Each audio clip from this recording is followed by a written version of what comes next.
At 94, Clint Eastwood has reached a stage of life where reflection matters more than explanation. When stories circulate claiming that he has finally broken his silence about Gene Hackman, audiences immediately sense drama. Two towering figures, two radically different temperaments, and decades of speculation about what really lay beneath their professional bond.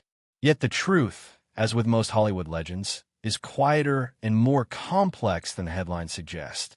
Eastwood and Hackman were never the kind of duo that posed together for magazine covers or cultivated a public friendship. Their connection was forged through work, not publicity. Eastwood built his career on restraint, sparse dialogue, minimal gestures, and an instinctive trust that less could say more.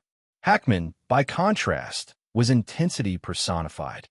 He approached acting as excavation, digging into psychology, backstory, and moral contradiction until his characters felt unsettlingly real. From the outside, those opposing philosophies almost demanded conflict. That tension reached its most famous expression in Unforgiven, the film that permanently linked their names. Directed by Eastwood and released in 1992, the movie was a dark reckoning with the mythology of the American West. Eastwood's William Money was a man haunted by violence he could never erase. Hackman's Little Bill Daggett was authority stripped of romance, charming, brutal, and terrifyingly human. On screen, they were adversaries. Off-screen, they were professionals navigating two powerful egos and two uncompromising visions of craft. For years, fans read into the absence of public warmth between them. Why were there no shared interviews reminiscing about their collaboration? Why did Hackman retire quietly while Eastwood continued directing into his 90s? In Hollywood, silence often invites invention. Rumors of rivalry, stubbornness, even resentment began to fill the gaps. But silence does not always signal hostility. Sometimes it simply reflects two men who never felt the need to perform friendship for an audience. As Hackman stepped away from acting in the early 2000s, he did so without fanfare. He rejected the idea that longevity in Hollywood required constant visibility. Eastwood, meanwhile, embraced a different path, evolving from screen icon into one of the industry's most respected filmmakers. Their careers diverged, but divergence does not equal estrangement. In rare, carefully chosen comments, Eastwood consistently emphasized respect. He acknowledged that Hackman's approach differed sharply from his own, yet he never questioned its value. On the contrary, he recognized that Hackman's ferocious commitment elevated Unforgiven into something enduring. What emerges, then, is not a story of betrayal or unresolved feud, but of two artists whose bond was defined by mutual recognition rather than emotional closeness. Eastwood did not need to explain Hackman because the work already did. The camera captured everything they shared: tension, discipline, disagreement, and, ultimately, admiration. At 94, Eastwood's reflections suggest that the real regret was not conflict, but distance, the natural separation that time imposes even on those who once stood at the same creative crossroads. This is the foundation of their story. Not scandal, not secrecy, but the quiet truth of respect that never demanded an audience. The contrast between Clint Eastwood and Gene Hackman was never secret. In fact, it was the defining feature of their collaboration. Where Eastwood believed in instinct and economy, Hackman believed in interrogation of the script, the character, and himself. One trusted silence. The other trusted pressure. When these two philosophies collided, the result was not harmony, but friction powerful enough to leave a lasting mark on cinema. Eastwood's method had been forged over decades. Coming up through television westerns and later redefining the movie cowboy, he learned early that the camera magnifies everything. A raised eyebrow could carry more weight than a monologue. By the time he stepped behind the camera as a director, his philosophy was clear: do not overwork a scene. Capture what is essential, then move on. Efficiency was not laziness, it was discipline. For Eastwood, too much explanation weakened truth. Hackman came from a different school entirely. He distrusted simplicity if it felt unearned. Every line had to come from somewhere real, every reaction anchored in psychology. He was known for asking questions others avoided. Why does this character say this now? What happened to him yesterday? What fear is he hiding? To some directors, that curiosity was a gift. To others, it felt like resistance. Hackman never meant it as defiance. He meant it as respect for the craft. When they came together on Unforgiven, these opposing instincts turned the set into a quiet battleground of ideas. Eastwood, as director, valued momentum. He wanted performances that felt lived in, not labored. Hackman wanted assurance that every beat rang true. Accounts from those familiar with the production suggest moments of tension, not shouting matches, but firm disagreements about emphasis and motivation. Hackman sometimes pushed for more complexity. Eastwood sometimes pushed back, insisting that the script and the image were enough. Ironically, that push and pull is exactly what gave Unforgiven its power. Hackman's Little Bill Daggett is one of the most unsettling figures in modern film because he feels coherent. His cruelty is not random. It is organized, justified, and terrifyingly calm. That level of precision could only come from an actor who refused to skim the surface. At the same time, Eastwood's refusal to romanticize violence kept the character from becoming operatic. The director's restraint boxed Hackman's intensity into a tight frame, and inside that frame, it exploded. This dynamic extended beyond performance into authority. Eastwood was not just acting. He was shaping the entire vision. Known for protecting his films fiercely, he expected actors to serve the story as written. Hackman, accustomed to collaboration and debate, was not always comfortable with rigid boundaries. In another context, this difference might have broken a partnership. Here, it hardened it. Both men understood the stakes. Both had nothing left to prove. Neither was willing to retreat easily. Outside the set, however, they were not adversaries. They shared a fundamental seriousness about work and a disdain for Hollywood excess. Neither chased gossip. Neither relied on charm off camera. This may explain why their relationship never translated into a visible friendship. They did not socialize publicly because they did not need to. Their respect existed in the workday, not at award dinners. As the years passed, their paths diverged further. Hackman eventually chose privacy over prominence, stepping away from acting without ceremony. Eastwood did the opposite, expanding his influence as a filmmaker and continuing to release ambitious projects well into old age. To observers, this separation looked like distance. In reality, it was simply choice. Two men responding differently to time, fame, and fulfillment. What is often misunderstood is that respect does not always soften people. Sometimes it sharpens them. Eastwood and Hackman never mirrored each other's styles, and they never pretended to. That honesty, even when uncomfortable, is why their collaboration endures. Unforgiven is remembered not just as a great film, but as a confrontation between philosophies, one minimalist, one exhaustive, locked together in a single, uncompromising vision. If there was tension, it was creative tension. If there was silence, it was not emptiness, but completion. They said what they needed to say on screen. Everything else was secondary. By the time Clint Eastwood and Gene Hackman finished working on Unforgiven, it was clear that their collaboration was not the beginning of a long partnership, but a defining intersection. Two careers that had developed along very different trajectories briefly crossed at a moment when both men were confronting questions larger than box office numbers or awards. They were confronting legacy. For Eastwood, Unforgiven marked a turning point. He had spent decades embodying the mythology of American masculinity, the lone gunman, the lawman who knew better than the system, the stoic figure who solved problems with a steady hand. By directing and starring in Unforgiven, he was effectively dismantling the very image he helped popularize. Violence was no longer heroic, it was corrosive. Redemption was no longer guaranteed. It was uncertain and costly. Eastwood's restraint as a director was deliberate. He wanted the audience to sit with discomfort rather than escape it. Hackman approached the project from a different internal place. He was already recognized as one of the most formidable actors of his generation, known for characters who felt volatile, dangerous, and painfully human. In Little Bill Daggett, he found a role that allowed him to explore power without sentimentality. Little Bill is not a caricature of evil. He builds houses. He jokes. He enforces order.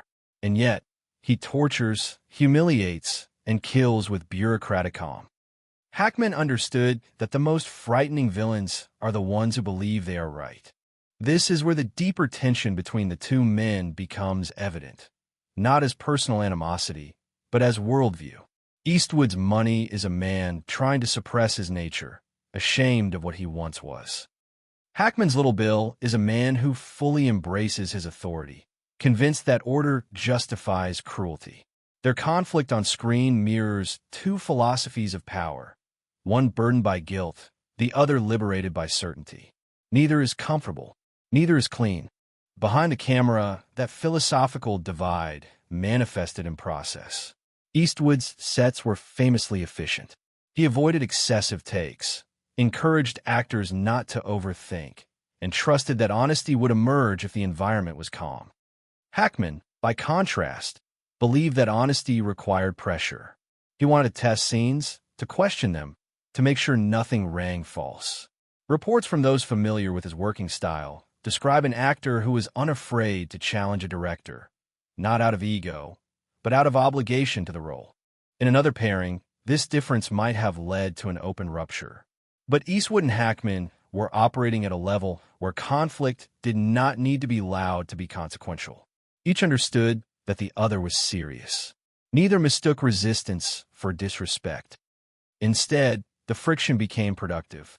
Eastwood's discipline prevented the film from tipping into indulgence. Hackman's insistence on depth prevented it from becoming superficial. The balance was uneasy, but it held. When Unforgiven was released, the response validated that tension. Critics hailed it as a revisionist masterpiece. Hackman's performance earned him an Academy Award, widely seen as recognition not just of that role, but of a career defined by risk and complexity.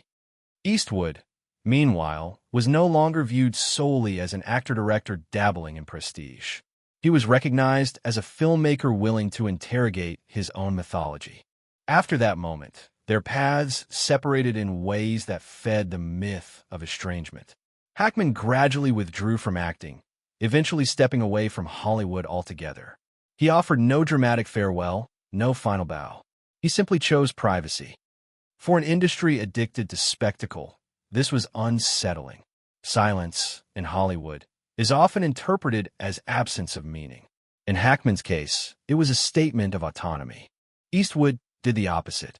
He remained visible, but on his own terms. He continued directing, often exploring themes of aging, regret, and moral ambiguity. As he grew older, his films became quieter, more reflective. In interviews, he rarely indulged nostalgia. When asked about past collaborators, he spoke sparingly, but when he spoke of Hackman, the tone was unmistakable, respect without embellishment. This contrast, one man retreating completely, the other staying present but reserved, invited speculation.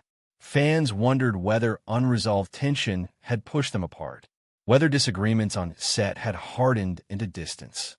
But such narratives assume that great collaborations must evolve into enduring friendships. In reality, many of the most meaningful professional relationships are finite. They exist for a purpose, then end without drama. Eastwood's later reflections suggest that if there was regret, it was not about conflict, but about time. Time that passes without calls. Time that turns colleagues into memories. He acknowledged that Hackman's contribution to Unforgiven was irreplaceable.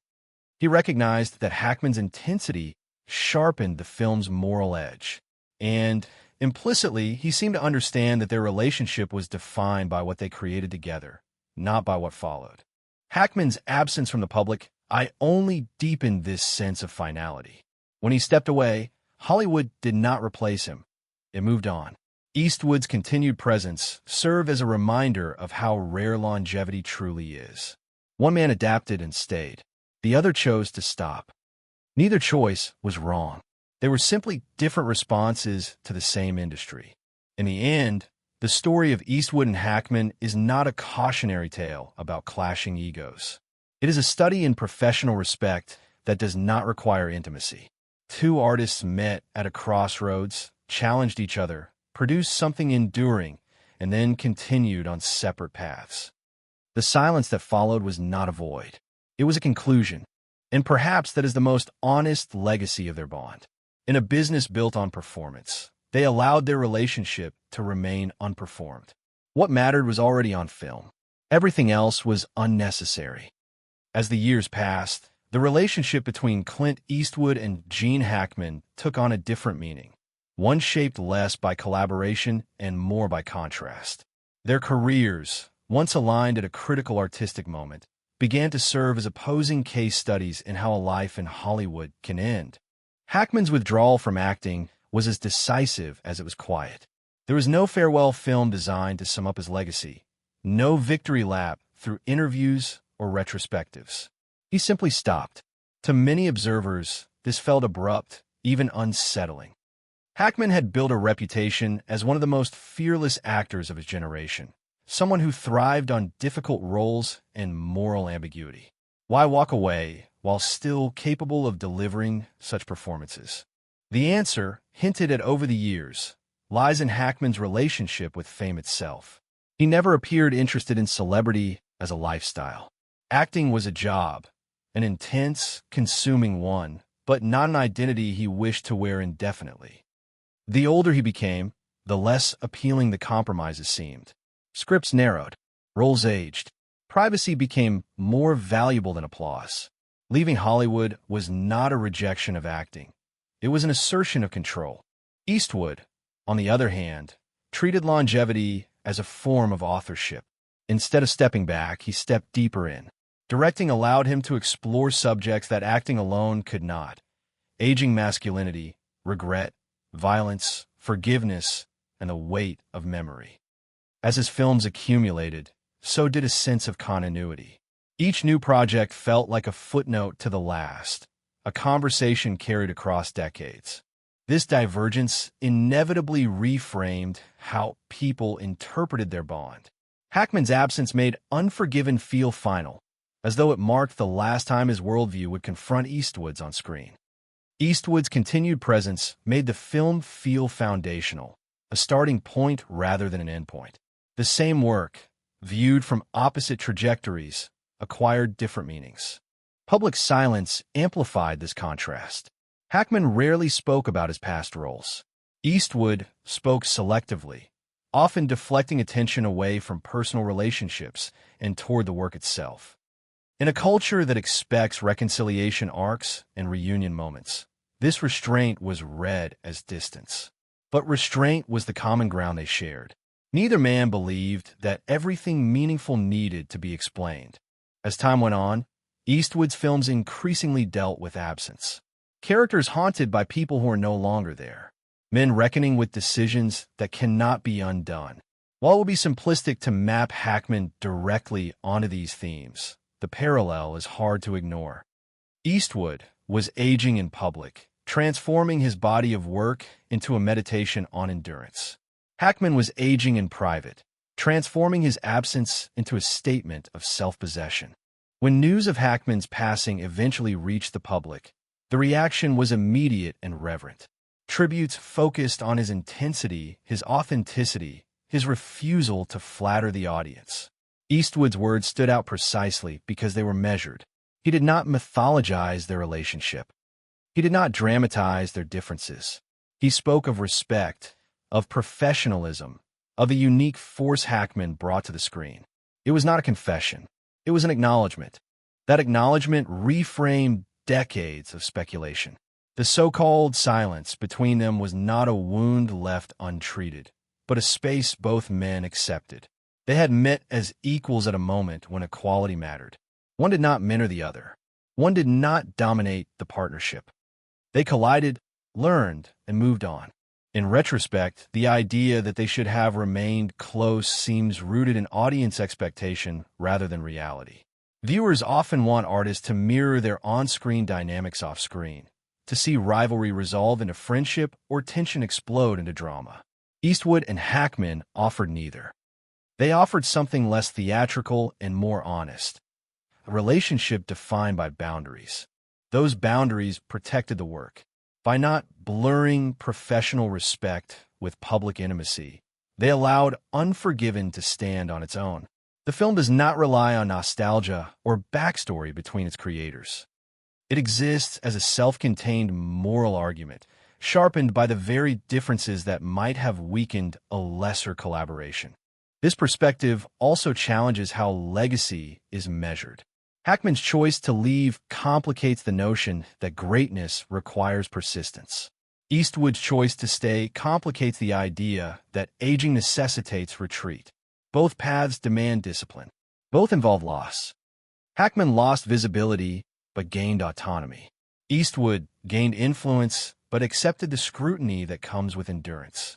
Seen this way, their relationship becomes less about what was said late in life and more about what was understood early on. They recognized in each other a seriousness that did not need constant affirmation. They trusted the work to speak when they no longer would. In the end, the story is not about silence breaking, but about silence being respected. Eastwood did not break decades of quiet to reveal a secret about Hackman. He simply confirmed what had always been evident to those paying attention, that great artists do not always walk together for long, but when they meet at the right moment, the impact can last a lifetime. Their paths diverged, but the intersection remains. And in that intersection, brief, intense, and uncompromising, lies the true measure of their bond. As audiences continue to revisit the story of Clint Eastwood and Gene Hackman, what endures is not a list of disagreements or a timeline of fading contact, but a larger question about how we understand creative partnerships. In an industry that thrives on narratives of rivalry and reconciliation, their relationship resists easy framing. It was not dramatic enough to become legend in its own right, yet it was consequential enough to leave a permanent imprint on film history. One reason this story continues to fascinate is that it exposes a gap between audience expectation and artistic reality. Viewers are conditioned to believe that chemistry on screen must reflect harmony off screen. When that harmony is not publicly visible, speculation rushes in to fill the void. With Eastwood and Hackman, the absence of public intimacy became proof, in some minds, of unresolved conflict. Yet this assumption ignores a more nuanced truth.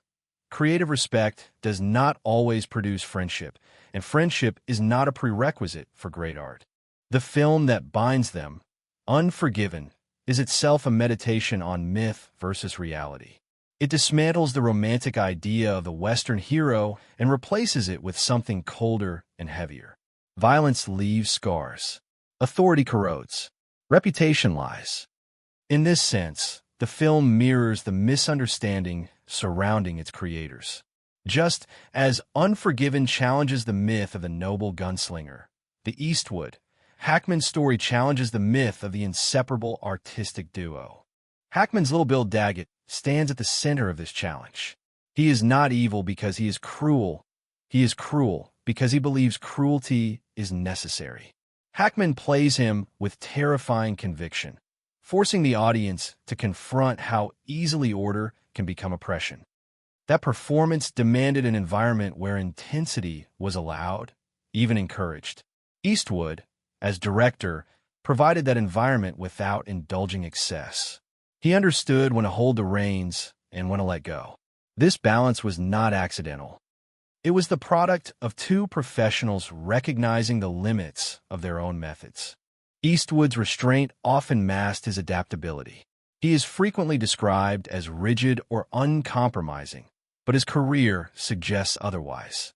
He evolved from actor to director to elder statesman of cinema, adjusting his approach as his subjects changed. Working with Hackman was part of that evolution. Hackman forced Eastwood to confront a performance style that could not be managed through silence alone. In turn, Eastwood's discipline forced Hackman to compress his intensity into a sharper, more controlled form. Each man refined the other without needing to say so. After Unforgiven, the absence of further collaboration felt conspicuous. But absence can be misleading. Not every powerful partnership is meant to repeat itself. Some exist precisely because they are rare. Hackman's decision to leave acting ensured that their collaboration would remain singular, untouched by diminishing returns. Eastwood's continued output ensured that the film would be contextualized within a growing body of work, rather than isolated as a final statement. This asymmetry deepened the sense of mystery. As Eastwood aged in public, audiences projected reflection and regret onto him, searching his interviews for hidden meanings. Every measured comment about Hackman was dissected as if it might reveal a buried confession. Yet what Eastwood consistently offered was simpler and more disciplined than speculation allowed. He acknowledged difference. He affirmed respect. He avoided melodrama. In doing so, he honored the boundaries that had always defined their relationship. Hackman, by contrast, allowed silence to do the work. By refusing to narrate his own legacy, he denied the audience closure. This denial was not cruel, it was consistent. Hackman had never tailored his performances to comfort viewers, and he did not tailor his exit to comfort them either. His disappearance from Hollywood amplified the power of his existing work. Without new roles to reinterpret him, audiences were forced to engage with what remained. In this way, Eastwood and Hackman offered two competing models of artistic closure. One remained present, gradually reshaping his legacy through continued creation. The other froze his legacy in place, allowing it to stand without revision. Both approaches demand confidence. Both involve sacrifice. And both resist the idea that an artist owes the public perpetual access. The fascination with their silence also reveals something about how modern audiences process aging. There is an expectation that late life brings confession, that elders must explain the past, reconcile old tensions, and provide lessons neatly packaged for consumption. Eastwood has occasionally reflected, but never indulged this expectation fully. He has shown that reflection does not require exposure. Hackman showed that withdrawal can be a form of authorship in itself. What ultimately emerges from their story is a reframing of legacy. Legacy is not only what is said at the end, but what is built in the middle. For Eastwood and Hackman, that middle was Unforgiven, a moment of confrontation, collaboration, and mutual testing. Everything before led to it. Everything after was shaped by it. The temptation to dramatize their differences will likely persist, because drama is easier to sell than restraint. But the deeper lesson of their relationship lies in its refusal to satisfy that temptation. They did not offer reconciliation scenes or public declarations of affection. They offered work. They trusted the audience to find meaning there. In the end, the silence between Eastwood and Hackman was never empty.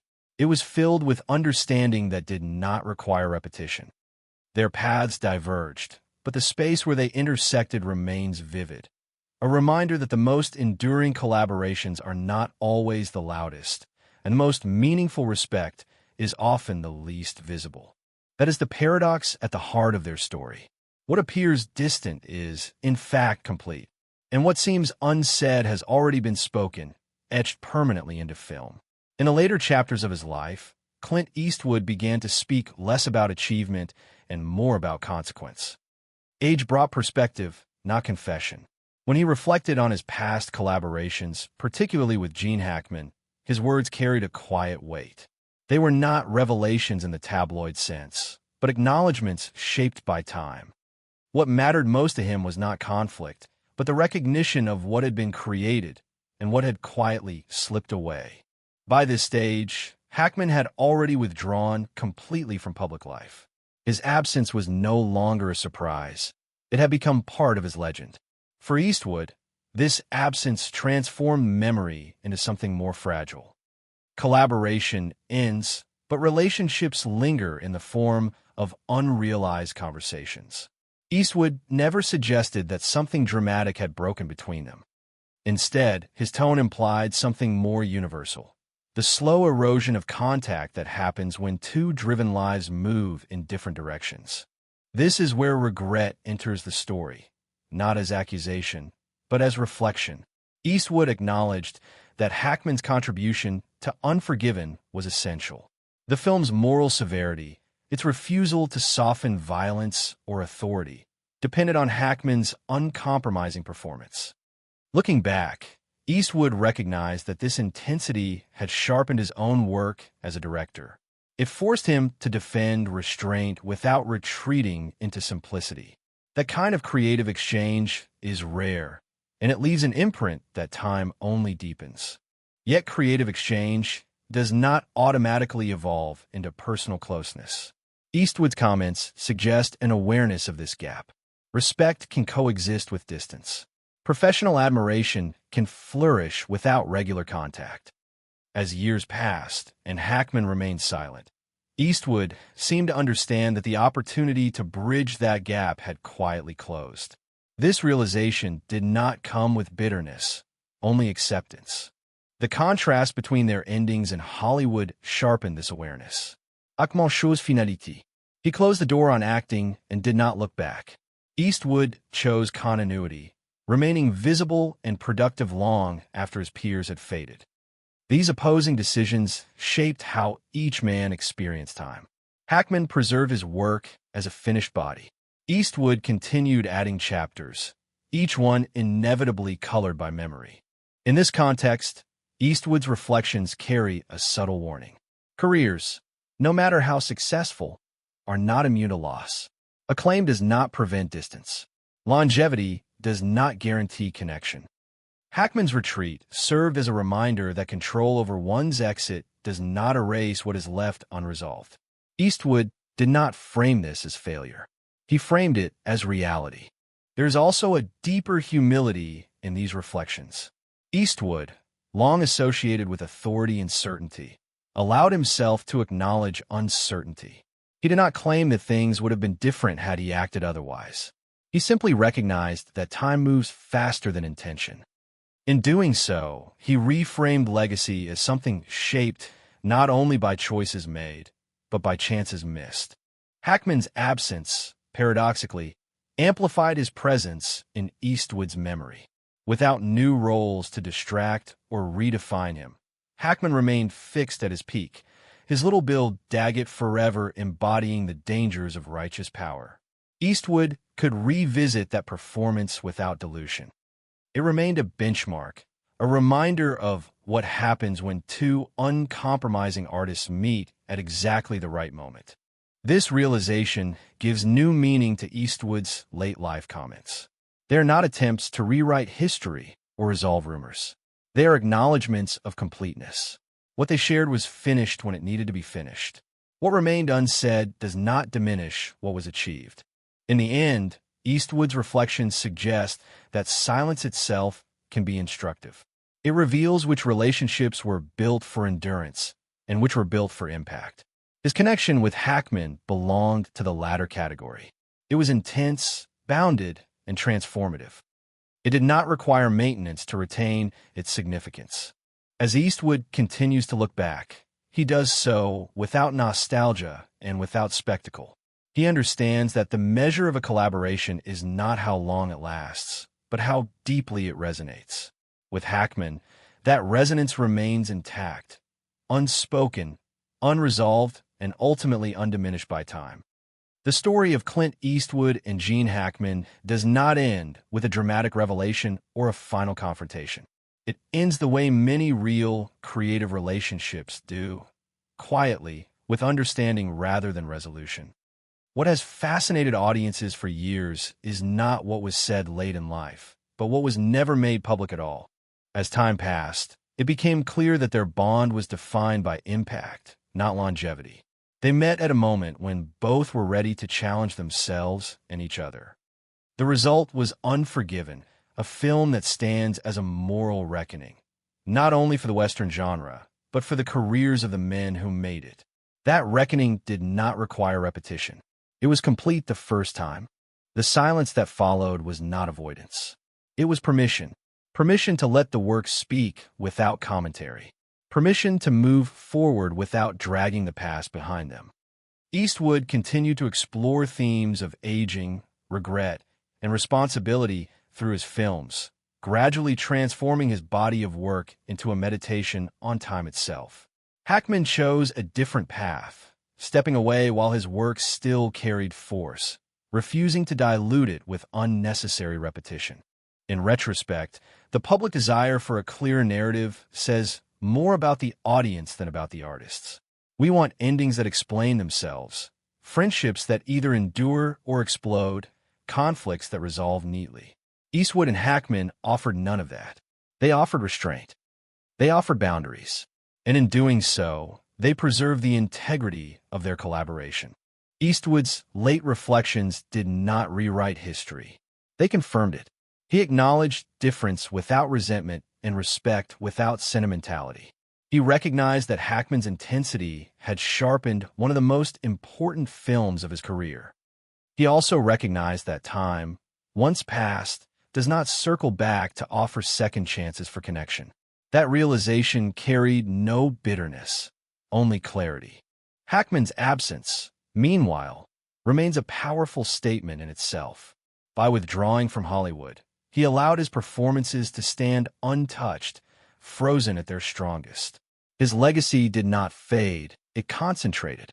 Eastwood's continued presence offered a counterpoint, a legacy built through endurance, adaptation, and reflection. Together, these two approaches form a quiet dialogue about what it means to leave something behind.